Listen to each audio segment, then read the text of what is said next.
Ito yung pressure switch, guys. Ito yung nag-automatic on and off sa ating motor pump.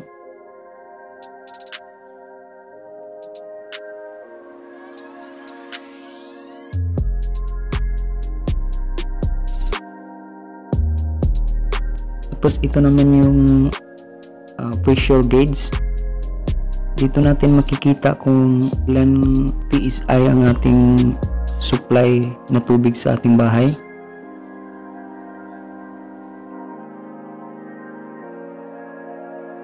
Tapos ito naman yung GI nipple, yung connector nila. Tsaka ito din yung GIT na 1 port.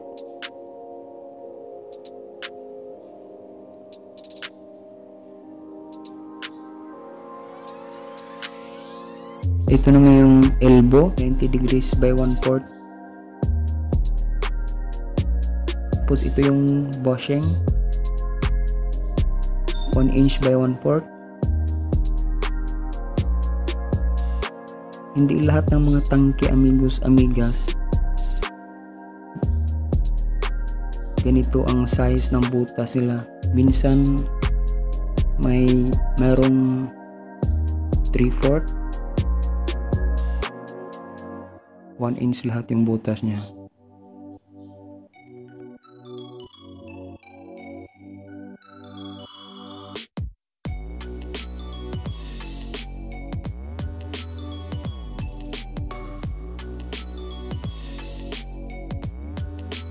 At dito sa ating storage tank, 1 inch din yung nasa top na butas natin.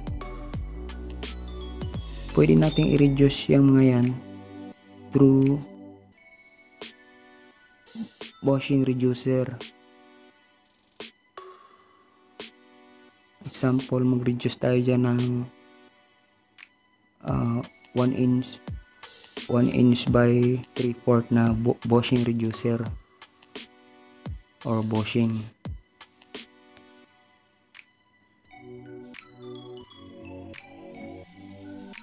Dito din sa bottom niya, sa puwitan ng ating storage tank, 1 inch din ang butas. Tsaka may isa pa din dito sa gilid, 1 inch din. Pwede nating i-reduce yan.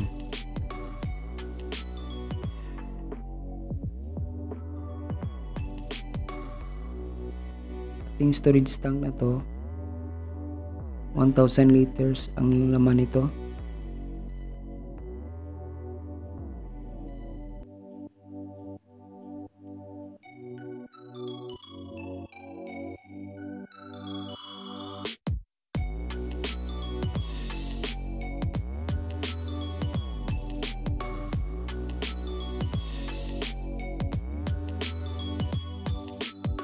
Ating pressure tank naman, 42 gallons. So dito na tayo sa ating pagdugtungin ng mga gamit sa ating pressure tank at storage tank, pati na sa motor pump.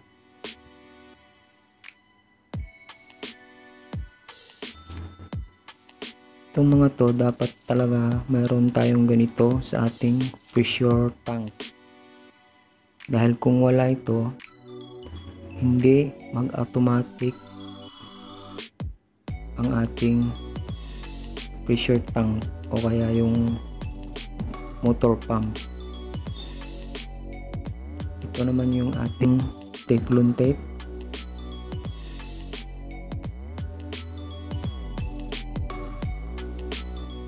Couplings, PPR couplings.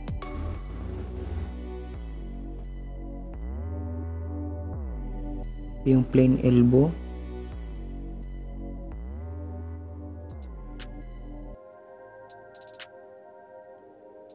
Ito naman yung female threaded elbow.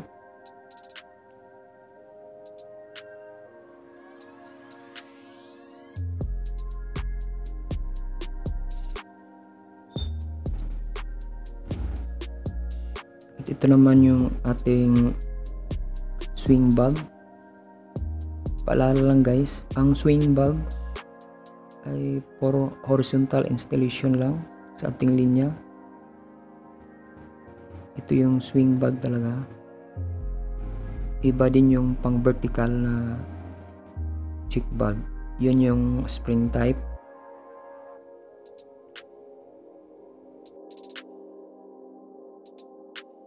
Ito din yung PPR union natin.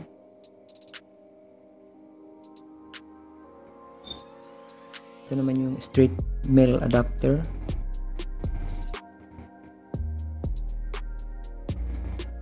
Ito yung float ball bulb. Makikita natin to sa ating storage tank. Doon natin yan ikakabit. At ito naman yung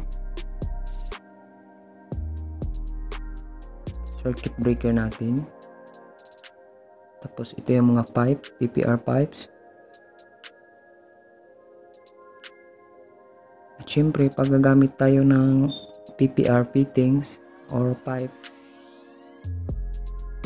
ito yung pangdugtong natin. Kasi hindi pwede isosolvent natin yung mga yon. Ito yung pangdugtong niya guys.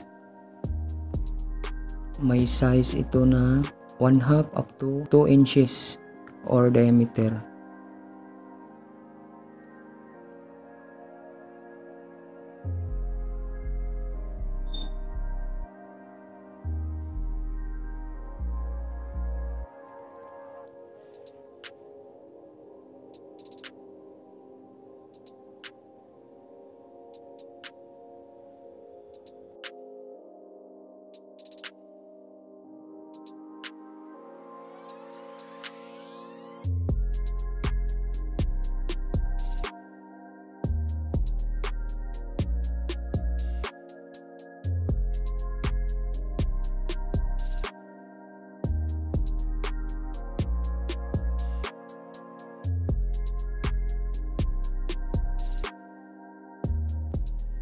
Okay guys, pakita ko lang sa inyo kung paano gagamitin itong fusion weld.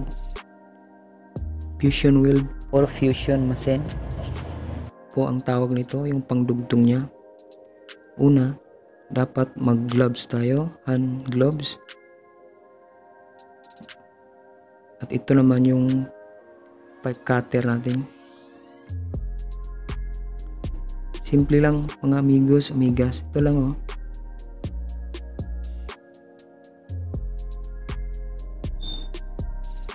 Tapos hugutin natin, tapos idugtong.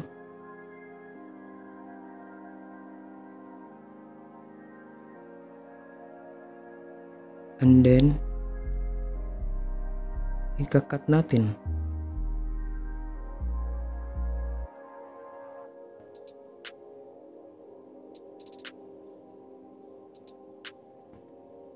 Dito tayo sa ating motor pump. Ang motor pump na ito ay shallow well pump to, 1 horsepower.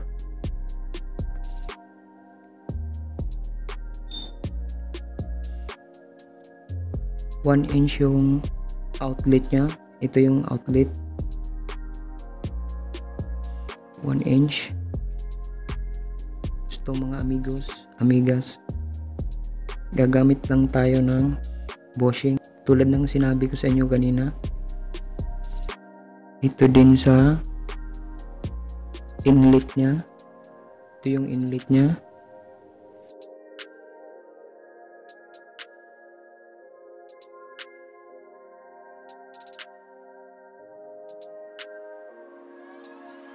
Ito na po yung natapos ko na connection natin sa ating storage tank.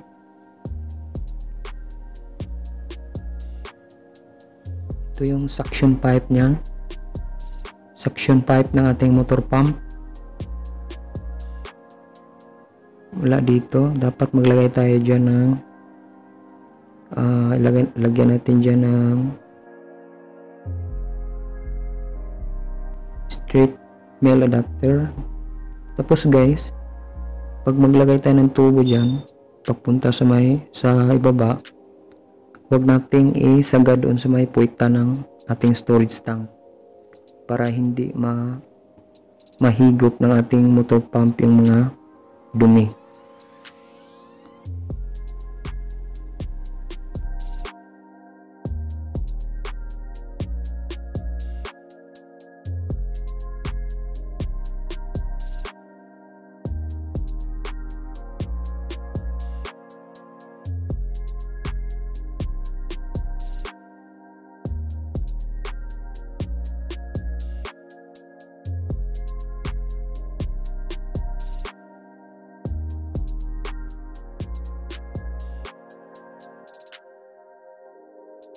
Kailangan natin maglagay ng git valve dito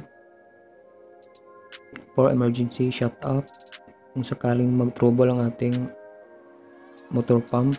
Tapos dito natin tatanggalin, ikutin lang natin, buksan lang natin yung ating union. Ganon din sa kabila, i-close natin, buksan din natin yung tapat na union.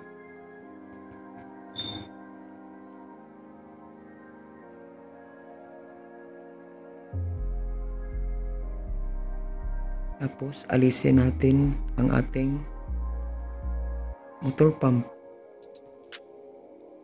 Just in case lang ito guys, kung masisira yung motor natin o papalitan natin ng bago.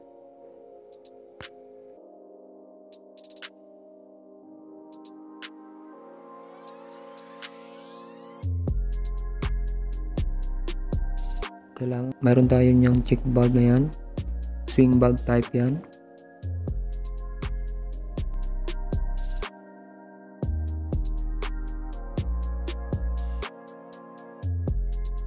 Tapos dito naman sa drain natin ng ating pressure tank, maglagay din tayo ng gate valve for cleaning purposes or drain.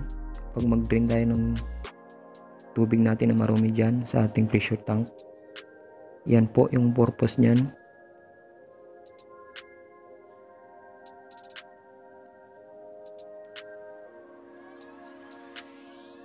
Ito na naman tayo sa ating natapos na pressure gauge at saka yung pressure switch.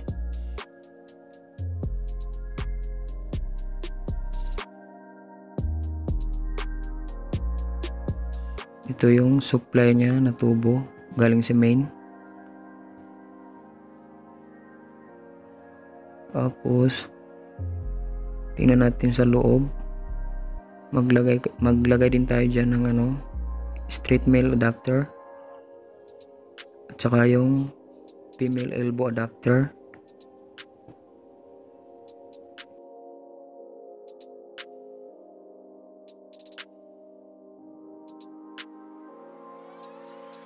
Tapos dyan natin ikakabit yung ating float ball valve.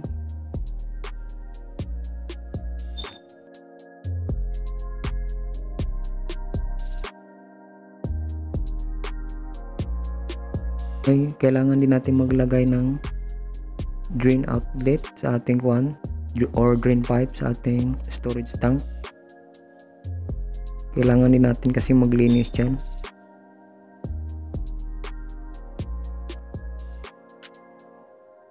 Yan.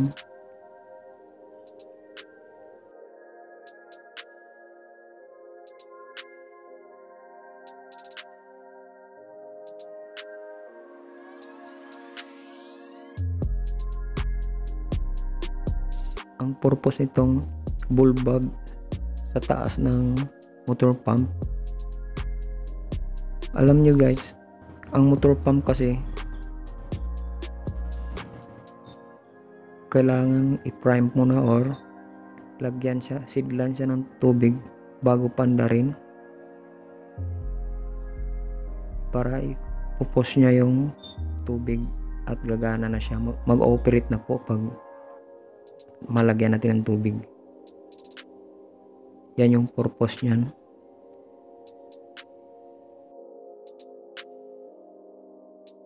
"24 hours later."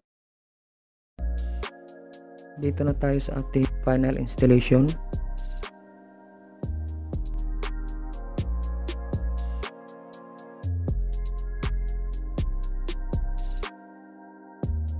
Pakita ko lang sa inyo guys, itutulak ng tubig yung bola pataas para hihinto yung ano ng tubig, yung pagtagas o kaya pag refill.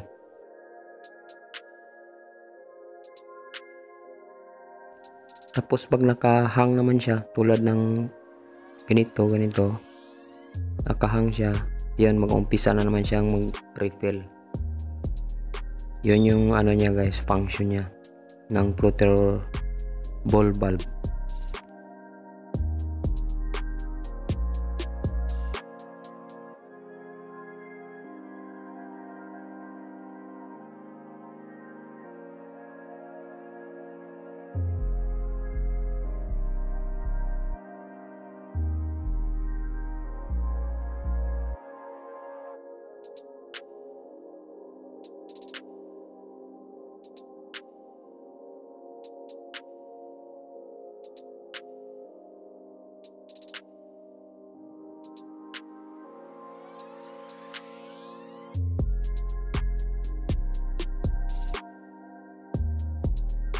Ito na yung final connection natin guys sa ating circuit breaker papuntang pressure switch.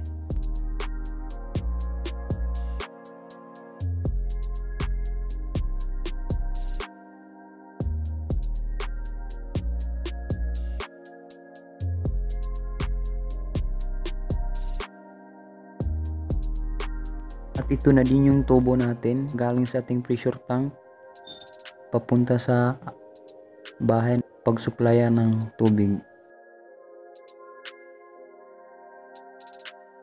Buksan natin guys yung ating pressure switch.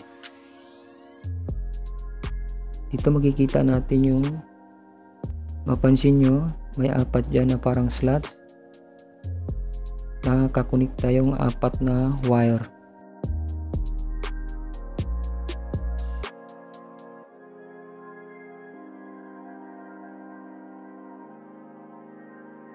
Yung dalawa niyan galing sa motor pump at saka yung dalawa naman ay galing sa breaker or main.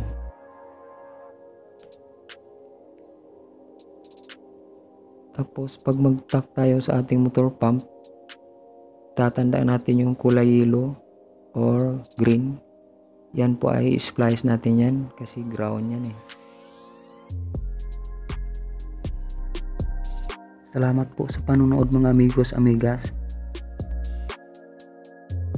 Para updated kayo sa mga bagong video,